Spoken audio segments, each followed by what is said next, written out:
Hello and welcome to Newsfeed, your daily dose of what people are talking about online, from news stories to what's trending. And we start down under, where in about 4 weeks' time, Australians will go to the polls for a crucial referendum that has split the nation. It's officially called the 2023 Australian Indigenous Voice Referendum.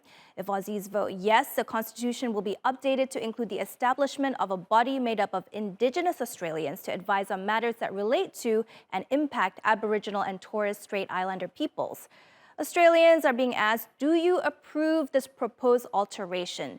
And the nation is divided. Although quite simply on the face of it, it has inevitably spawned conspiracy theories and fake news. Social media is certainly playing its part, particularly with the younger generation. Here's Annette to bring us up to speed.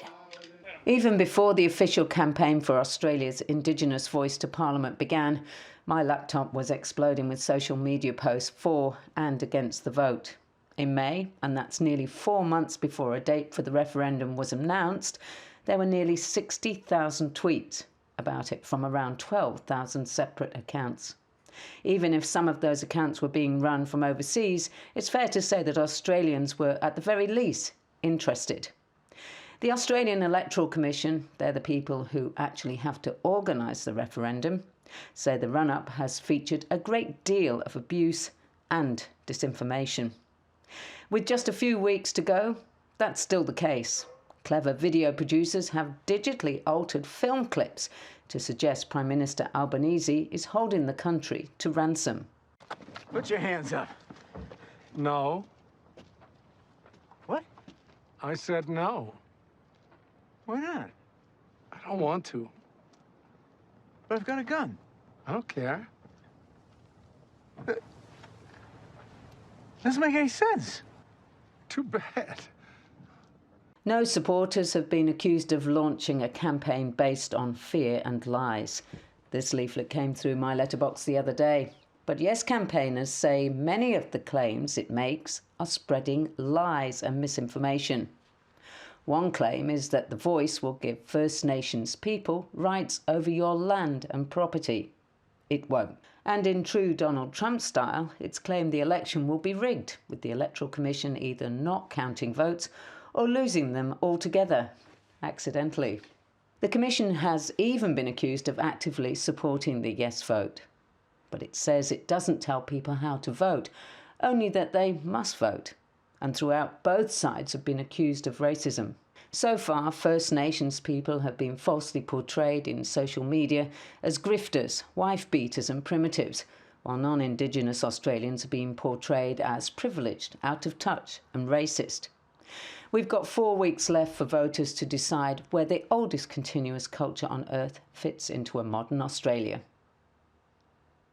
The No campaign looks to be winning the battle on social media, which is worrying because many No campaigners are responsible for the more outlandish fake news and conspiracy theories.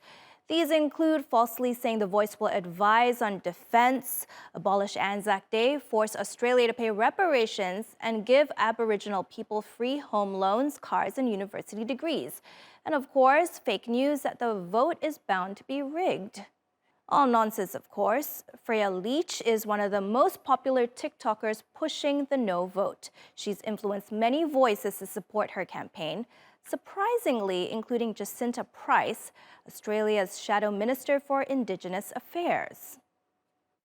So my TikToks have been doing so well that I have the Queen herself here with me today. Jacinta Price, you are an absolute icon. What is one message you have for young Australians? What I'd like to say to young Australians is you are just as important as I am, as Freya is. We are all equal in Australia.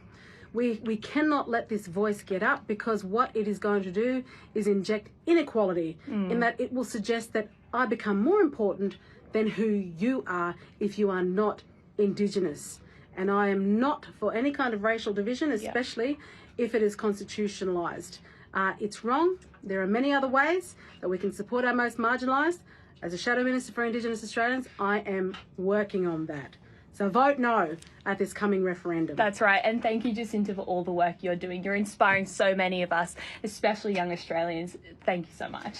It's my pleasure, and the future looks bright. And it's TikToks and videos like that being shared on social media feeds that have given the No campaigners a lead, according to opinion polls.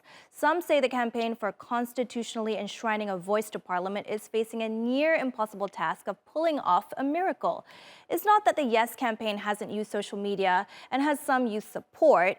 It's just that their messages seem a bit uninspired and fall a bit flat.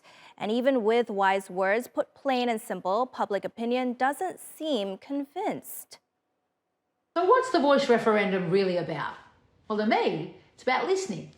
Specifically, it's about setting up a committee for governments to listen to advice from First Nations people about issues impacting them.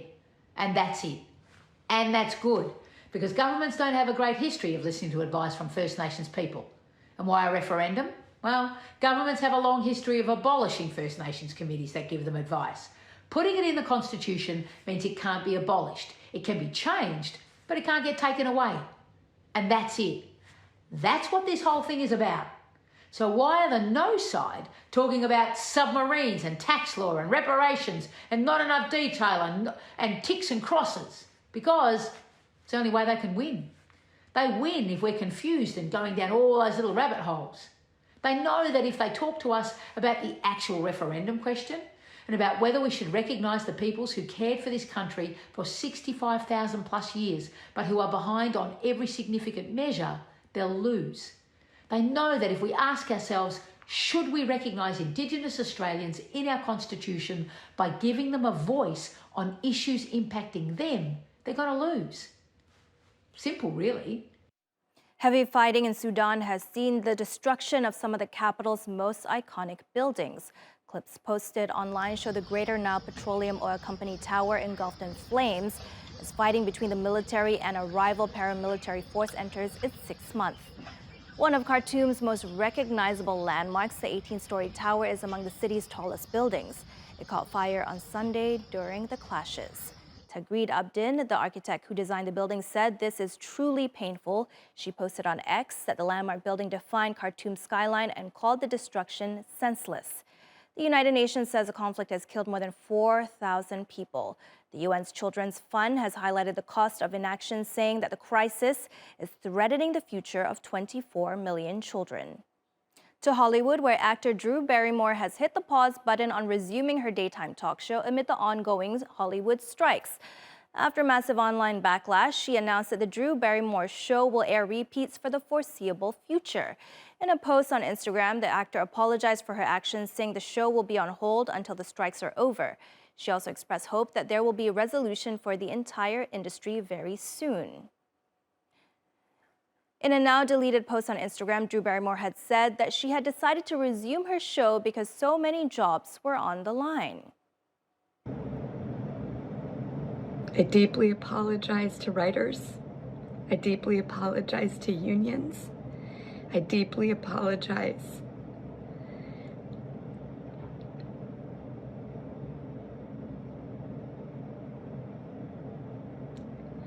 I don't exactly know what to say, because sometimes when things are so tough, it's hard to make decisions from that place. So all I can say is that I wanted to accept responsibility.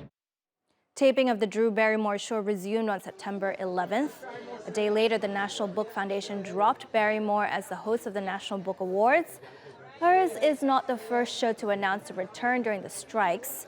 However, the backlash has been immense because in May, she pulled out of hosting the MTV Movie and TV Awards in support of those striking. The writers' strike has been going on since May, and actors joined the strike in July with no resolution with major studios and streaming networks until now. What are we fighting for? We're fighting for the survival of television and film writing as a sustainable career, period. The streamers and studios are trying to eliminate the writer's room. They're trying to force screenwriters to write endless drafts for free. They're trying to turn late night writing from a career into a gig job, and we're not going to let them. We are out here depriving them of our labor, making sure they get no new shows until they come to the table and actually bargain over our issues, as they have refused to do thus far. We're out here here. We're going to be out here until Ted Sarandos and Bob Iger and the rest of them come to the table. And until then, we'll see you on the picket line. And remember, no writing. One reason why Drew Barrymore was heavily criticized was that many other actors sharing the same sentiment were finding ways to help their colleagues without crossing the picket line.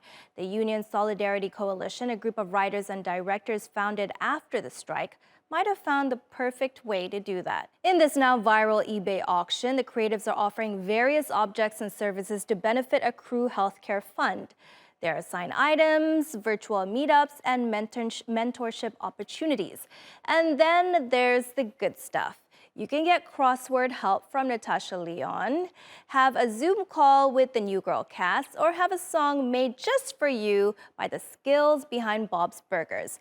Now, if you're hoping to get something a bit more physical, you can get a signed script of Atlanta, have a mural painted by Lena Dunham, or if you're in LA, you can hire the dog walking services of Adam Scott. All great offers, and there's more online. Be sure to check those on the auction site, though, as some of those offers floating around on the internet are definitely too good to be true. Some of these things are actually crazy. Like, look at this. For $200,000, Tom Cruise will jump on your couch. For $5,000, you can go gardening with Snoop Dogg. Like, look at this. For $7,000, Ashton Kutcher will be a reference on your resume. Maybe not that one. For $2,500, Keanu Reeves will give you a hug.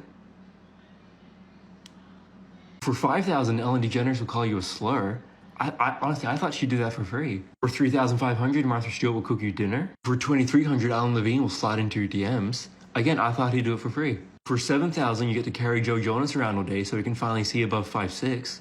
I feel like he should pay you for that one.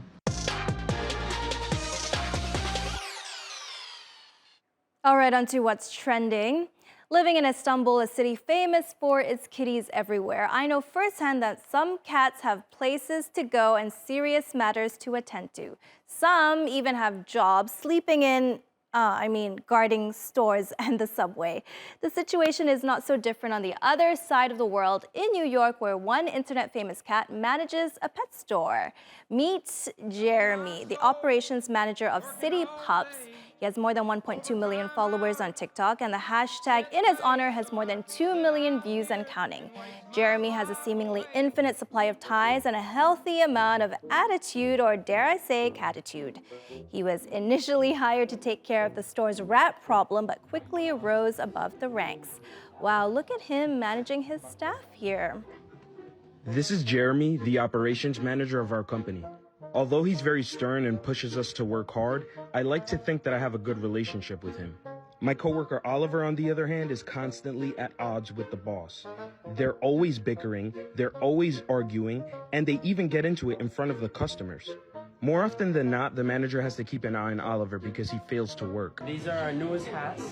I mean, I can't blame him. Using a poodle as a hat isn't exactly work. Neither is playing with a bunch of golden doodles. How can you not micromanage? Okay, so Jeremy's TikToks are one of the many reasons why I'm constantly on my phone.